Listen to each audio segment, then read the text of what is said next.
Hi అండి. ఈరోజు అయితే పచ్చిమిర్చి రోటి పచ్చడి చేశాను. ఇంకా నోటికి రుచిగా, కారం కారంగా, పుల్ల పుల్లగా వేడి వేడి అన్నంలో నెయ్యేసుకొని ఈ పచ్చడైతే కలుపుకొని తింటుంటే ఉంటది. అంత టేస్ట్ ఉంటదండి. చాలా బావుంటది. మీరు కూడా తప్పకుండా ట్రై చేయండి. ఈ రెసిపీ అయితే నేను తయారు చేశాను.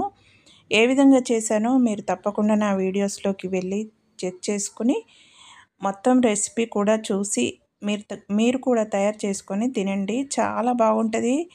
టేస్టీగా ఉంటది. కారం కారంగా ఒంట్లో బాలేనప్పుడైతే ఈ పచ్చడైతే చాలా బావుంటదండి. తప్పకుండా ట్రై చేయండి. వీడియో గనక మీకు నచ్చితే లైక్ చేయండి.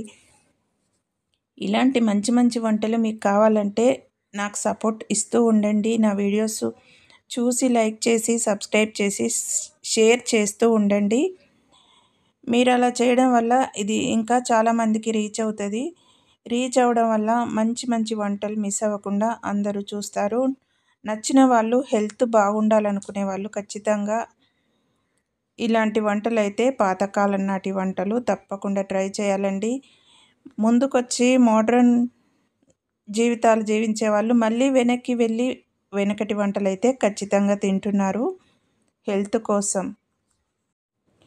హెల్త్ పూర్తిగా పాడైన తర్వాత వెనక్కి రావడం సాధ్యం కాదు. అందుకోసమని ముందే అమ్మమ్మల కాలం నాటి వంటలు చెక్ చేసుకొని తింటూ ఉండాలి.